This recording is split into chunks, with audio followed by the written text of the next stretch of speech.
Linux સાથે system administration basics પરના મૌખિક ટ્યુટોરિયલમાં તમારું સ્વાગત છે. આ ટ્યુટોરિયલમાં આપણે નીચેનું શીખીશું: adduser, su, usermod, userdel, id, du, df. આ ટ્યુટોરિયલમાં હું ઉબુન્ટુ 10.10 નો ઉપયોગ કરી રહી છું. પૂર્વજરૂરિયાત તરીકે general purpose utility in Linux પરના મૌખિક ટ્યુટોરિયલ મારફતે જવા માટે વિનંતી છે, જે આ વેબસાઇટ પર ઉપલબ્ધ છે. બતાવેલ આદેશો ચલાવવા માટે તમારી પાસે એડમિન એક્સેસ હોવો જરૂરી છે. ચાલો પ્રથમ શીખીએ કે નવા યુઝર કેવી રીતે બનાવવા. adduser આદેશ આપણા માટે નવું પ્રમાણિત યુઝર લોગિન બનાવશે. સુડો આદેશની મદદથી આપણે કોઈપણ યુઝરનું એકાઉન્ટ ઉમેરી શકીએ છીએ. ચાલો હું તમને સુડો આદેશ વિશે સંક્ષિપ્ત સમજૂતી આપું. સુડો આદેશ એડમિનિસ્ટ્રેટિવ યુઝરને સુપર યુઝર તરીકે આદેશ ચલાવવા માટેની પરવાનગી આપે છે. સુડો આદેશને ઘણા વિકલ્પો છે. જેમ આ ટ્યુટોરિયલમાં આપણે આગળ વધીશું તેમ તેના વિકલ્પો વિશે જાણીશું. ચાલો હવે જાણીએ કે કેવી રીતે નવું યુઝર બનાવવું. કીબોર્ડ પર Ctrl, Alt અને ટી કળો એકસાથે દબાવી ટર્મિનલ ખોલો. મેં અહીં પહેલેથી જ ટર્મિનલ ખોલ્યું છે. અહીં sudo સ્પેસ adduser આદેશ લખો અને એન્ટર દબાવો. તમને પાસવર્ડ માટે પૂછવામાં આવશે. અહીં હું એડમિન પાસવર્ડ આપીશ અને એન્ટર દબાવીશ.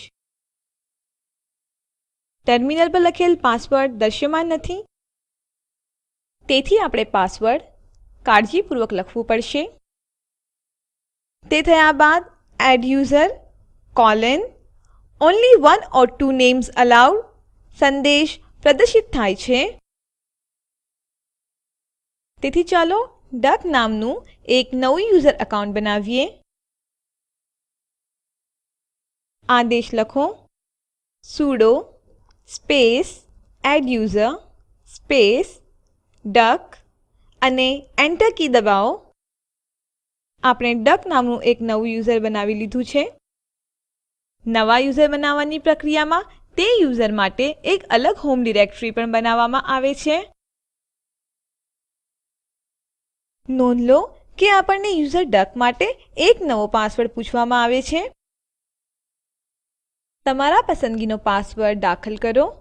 મારા કિસ્સામાં હું પાસવર્ડ તરીકે ડક દાખલ કરીશ અને એન્ટર કળ દબાવીશ. નવો પાસવર્ડ ફરીથી લખો. પાસવર્ડ સુરક્ષાના કારણો અને ખાતરી માટે 2 વખત પૂછવામાં આવે છે. હવે નવા યુઝર માટે પાસવર્ડ બદલાઈ ગયેલ છે. આપણને બીજી વિગતો માટે પણ પૂછવામાં આવે છે, પરંતુ થોડા સમય માટે હું ડક તરીકે માત્ર ફૂલ નેમ દાખલ કરીશ અને બાકીની વિગતો ખાલી છોડી દો અને એન્ટર કળ દબાવો. એન્ટર. હું y દાખલ કરી આ ખાતરી કરીશ. આ એ ખાતરી કરવા માટે છે કે બધી માહિતી સાચી છે. ચાલો હવે ચેક કરીએ જો યુઝર એકાઉન્ટ બની ગયેલ હોય. આ કરવા માટે કમાન્ડ પ્રોમ્પ્ટ ઉપર ટાઇપ કરો ls/home અને એન્ટર દબાવો. હોમ ફોલ્ડરોમાં યુઝરોની યાદી બતાવવા માટે ls આદેશનો ઉપયોગ થાય છે. અને અહીં આપણું નવું બનાવેલ યુઝર ડક છે. ચાલો હું સ્લાઇડ પર ફરીથી જાઉં. હવે આગળનો આદેશ su છે.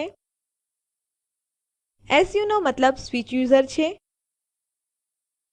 આ આદેશ વર્તમાન યુઝરથી બીજા યુઝરમાં બદલવા માટે ઉપયોગી છે. ચાલો હવે ટર્મિનલ ઉપર જઈએ. આદેશ દાખલ કરો. ટર્મિનલ ઉપર su સ્પેસ સ્પેસ ડક લખો અને એન્ટર દબાવો. તમને પાસવર્ડ પૂછવામાં આવશે. હું અહીંયા યુઝર ડક માટે પાસવર્ડ દાખલ કરીશ. યાદ કરો કે તે પોતે ડક હતું. નોંધ લો કે ટર્મિનલ પહેલાના યુઝર જે આ ઉદાહરણમાં ડક છે તે નવા યુઝરમાં બદલાઈ જશે. આ યુઝરમાંથી લોગઆઉટ કરવા માટે ટાઇપ કરો લોગઆઉટ લખો અને એન્ટર દબાવો. હવે ટર્મિનલ વર્તમાન યુઝર ડકમાંથી લોગઆઉટ થાય છે અને પહેલાના યુઝર એકાઉન્ટમાં પાછું આવે છે, જે આપણા કિસ્સામાં વિનહાઈ છે. ચાલો હવે યુઝરમોડ આદેશ વિશે શીખીએ. યુઝરમોડ આદેશ સુપર યુઝર અથવા રૂટ યુઝરને બીજા યુઝર એકાઉન્ટના સુયોજનો બદલવા માટે સક્રિય કરે છે, જેમ કે પાસવર્ડને કોઈ પણ પાસવર્ડ નહીં અથવા ખાલી પાસવર્ડ દ્વારા બદલો. તારીખ કે જે પર યુઝર એકાઉન્ટ નિષ્ક્રિય છે તે બતાવો. ચાલો આ આદેશનો પ્રયાસ કરીએ અને જોઈએ. ચાલો હવે ટર્મિનલ પર જઈએ. ચાલો હું તમને યુઝર એકાઉન્ટ ડક માટે સમાપ્તિની તારીખ કેવી રીતે સુયોજિત કરવું તે બતાવું. અહીં કમાન્ડ પ્રોમ્પ્ટ ઉપર ટાઇપ કરો sudo space usermod space -e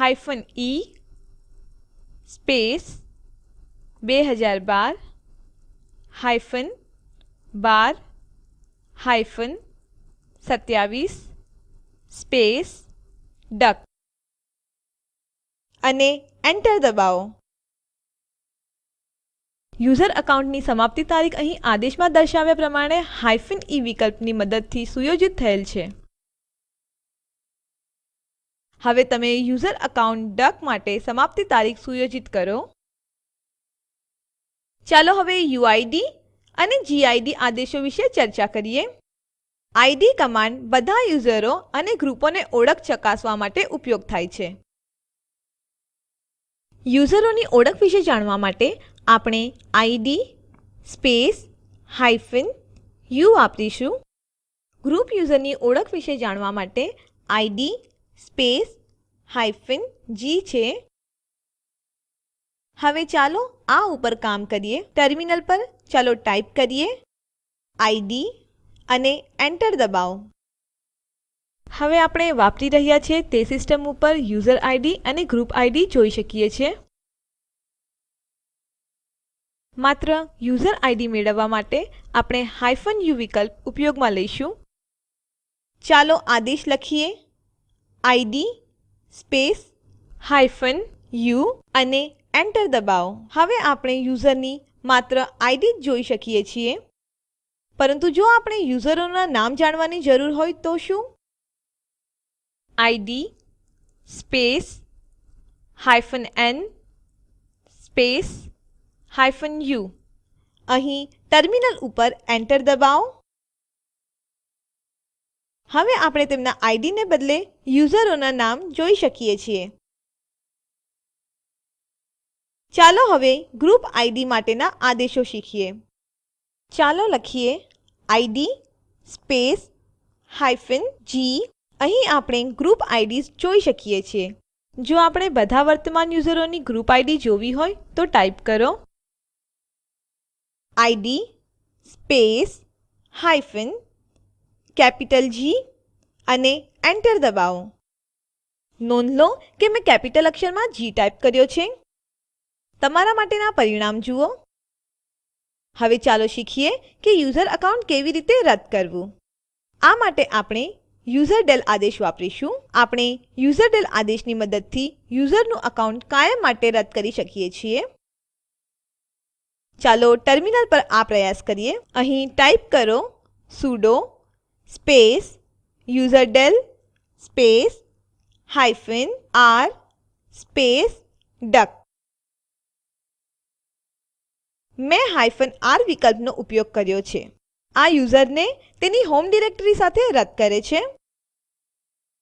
ચાલો એન્ટર દબાવીએ અને જોઈએ કે શું થાય છે. હવે યુઝર ડક રદ થઈ ગયેલ છે. આ ટાઇપ કરી ચકાસો ls /home અને એન્ટર દબાવો. આપણે જોશું કે યુઝર એકાઉન્ટ ડક રદ થયેલ છે. ચાલો હું ફરીથી સ્લાઇડ ઉપર પાછી જાઉં છું. લિનક્સ સિસ્ટમ સંચાલનમાં કેટલાક ઉપયોગી આદેશો df અને du છે.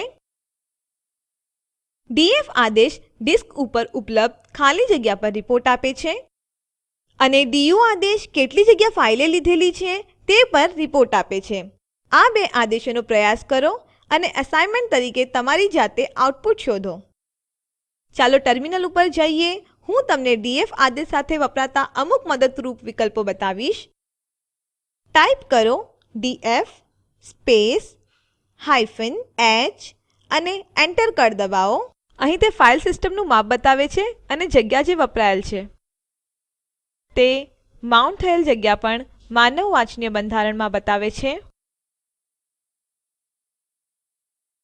ચાલો હવે du આદેશ સાથે કેટલાક વિકલ્પો પ્રયાસ કરીએ. હું અહીં ધારું છું કે તમે તમારા હોમ ફોલ્ડરમાં અમુક ટેક્સ્ટ ફાઇલો બનાવી છે. જો ન બનાવેલ હોય તો general purpose utility in Linux પરના ટ્યુટોરિયલનો સંદર્ભ લો. મેં પહેલેથી જ મારી હોમ ડિરેક્ટરીમાં અમુક ટેક્સ્ટ ફાઇલો આદેશો રન કરવા માટે બનાવી છે. ટર્મિનલ પર આ ટાઈપ કરી હોમ ફોલ્ડર ઉપર જાઓ. cd /home અને એન્ટર દબાવો. પછી લખો du -s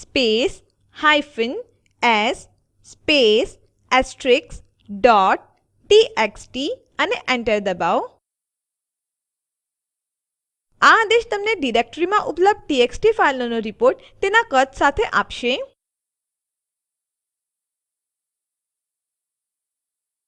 અસાઇનમેન્ટ તરીકે કમાન્ડ પ્રોમ્પ્ટ ઉપર ટાઈપ કરો du